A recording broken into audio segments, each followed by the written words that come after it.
बोधिसत्व बाबा साहेब जी को कोटि कोटि नमन करती हूँ। मनुवाद की रीढ़ की हड्डी को तोड़ने वाले ई रामास्वामी पेरियर जी को बहुत बहुत कोटि कोटि नमन करती हूँ। और शिक्षा का बीज रोपित करने वाले महामना ज्योतिबा फूले, माता सावित्रीबाई फूले जी को कोटि कोटि नमन करते हुए अपने समाज में जन्मे समय समय पर तमाम महापुरुष वीरांगनाओं को कोटि कोटि नमन करते हुए आप सभी को मेरा गर्व से नमो बुद्धाय, जय भीम। जैसे कि आज संकल्प दिवस है और जितने भी संकल्प दिवस के ट्रस्टी हैं उन सभी को बहुत बहुत साधुवाद कि उन्होंने इतना भव्य कार्यक्रम यहाँ पर किया। और आने वाले समय में मुझे ऐसा लगता है कि आने वाले समय में ये जगह आपको छोटी पड़ेगी, क्योंकि इतने सारे लोग यहाँ पर भीम अनुयायी भागे आएंगे, क्योंकि इस दिन का हमारे जीवन में बहुत महत्व है। जैसा कि आप सब लोग जानते हैं कि 23 सितंबर 1917 में बाबा साहेब ने एक संकल्प लिया कि मैं समाज के शोषित पीड़ित जितने भी बहुजन समाज के लोग हैं उन सबको अधिकार दिलाकर रहूंगा। और उन्होंने अपना 39 का यानी 1956 तक उन्होंने ये संघर्ष किया और इतिहास को ऐसे से ऐसे पलट दिया और हम लोगों को यहाँ तक पहुँचा दिया कि आज हम अच्छे अच्छे कपड़े पहनकर अच्छे अच्छे पोस्टों पर गाड़ी बंगलों में हम घूम रहे हैं, तो वो बाबा साहेब की बदौलत घूम रहे हैं। बाबा साहेब ने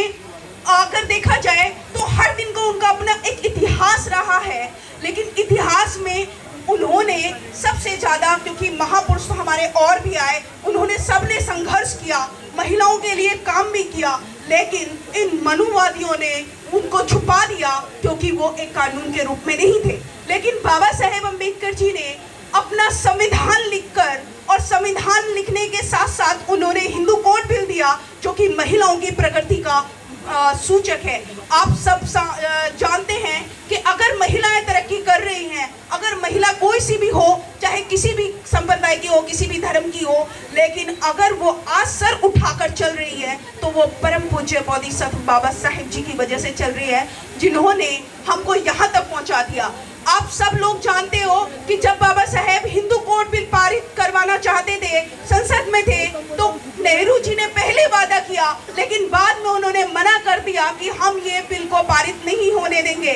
तो बाबा साहेब ने रोते हुए संसद से और अपने मंत्रिमंडल से दोनों से इस्तीफा दे दिया, लेकिन वो चैन से नहीं बैठे। उन्होंने कहा कि भारत की महिलाओं को मैं आज़ादी दिलाकर रहूंगा, और वो उन्होंने दिलाई। क्योंकि 1913 में जब बाबा साहेब अमेरिका पढ़ने गए, वहाँ की महिलाओं को देखकर बाबा साहेब ने एक संकल्प वहाँ पर भी लिया था कि जिस तरह से विदेशों की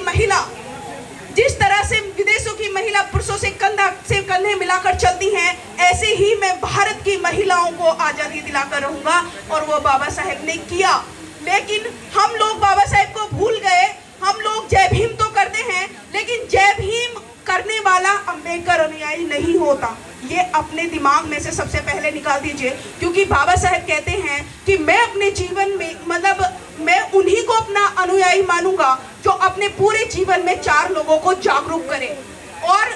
खुद को भी आगे लेकर जाए और समाज को भी आगे लेकर जाए। लेकिन होता क्या है कि आज आप देख लो, चाहे वो हिंदू आरएसएस हो, चाहे हिंदू वाहिनी हो, चाहे बजरंग दल हो, उन सब में हमारे लोग उनको काम कर रहे हैं। तो मैं ये कहती हूँ कि बाबा साहेब ने जो अपने 4 बच्चों की कुर्बानी देकर इस समाज को आगे लेकर आए थे, वो आज अगर हम देखें तो वही लोग उनसे गद्दारी कर रहे हैं। इसीलिए बाबा साहेब ने 18 मार्च 1956 में जब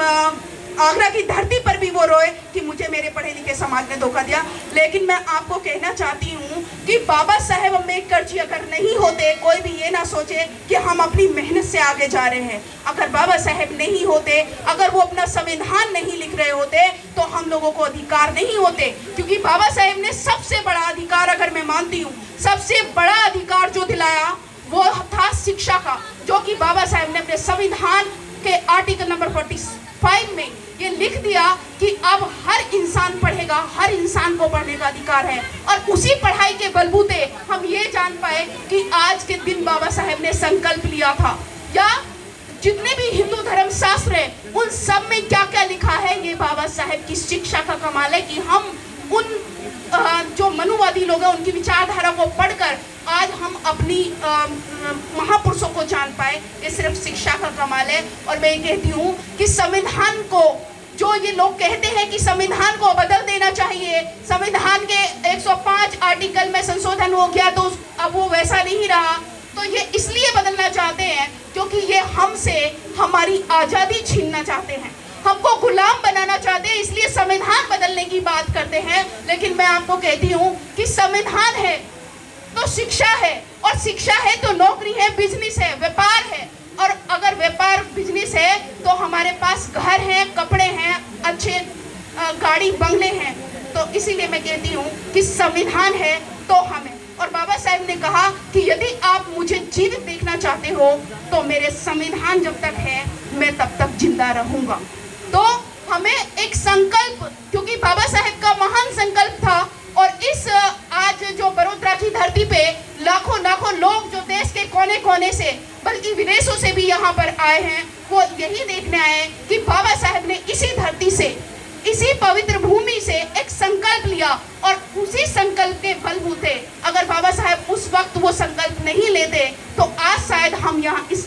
स्टेज पर खड़े होकर बोल भी नहीं रहे होते। तो ऐसे महामानव को मैं कोटि कोटि नमन करती हूँ, और आप सभी से ये अपील करती हूँ, क्योंकि बाबा साहेब कहते हैं कि बाबा साहेब की बातें तो इतनी हैं कि आपको सुनते सुनते कई दिन भी बीत जाएंगे, लेकिन बाबा साहेब का इतिहास खत्म नहीं होने वाला। लेकिन एक बात मैं आप लोगों से कहना चाहती हूँ कि बाबा साहेब की एक बात को मान लीजिए, क्योंकि बाबा साहेब, अभी बहुत सारे लोग कहते हैं कि बाबा साहेब का मिशन अधूरा, हम करेंगे पूरा, लेकिन मैं आप लोगों को कहना चाहती हूँ कि बाबा साहेब कुछ भी अधूरा नहीं छोड़कर आए, और बाबा साहेब ने तमाम बुद्ध का धर्म जो हमको दिया, जो सम्मान स्वाभिमान का धर्म है, जिस दिन भी हमने बुद्ध के धर्म को अपना लिया उस दिन मनुवादियों को हमारे सामने भीख मांगने से कोई रोक नहीं सकता, क्योंकि हम इतने सक्षम हो जाएंगे अगर हम बाबा साहेब की 22 प्रतिज्ञाओं का पालन कर लेते हैं। तो इसी के साथ मैं अपनी वाणी को विराम करूंगी, और भी वक्ता है, और 4 लाइन बोलकर अपनी बात को खत्म करती हूँ कि जय भीम से बड़ा कोई नाम नहीं, जो जय भीम का ना हुआ वो इंसान नहीं। लोग पूछते होंगे पत्रों को, लेकिन जय भीम से बड़ा देने वाला कोई भगवान नहीं। इसीलिए अपनी वाणी को विराम करते हुए आप सभी को मुझे सुनने के लिए बहुत बहुत साधुवाद। नमो बुद्धाय। जय भीम, जय भीम, जय भीम।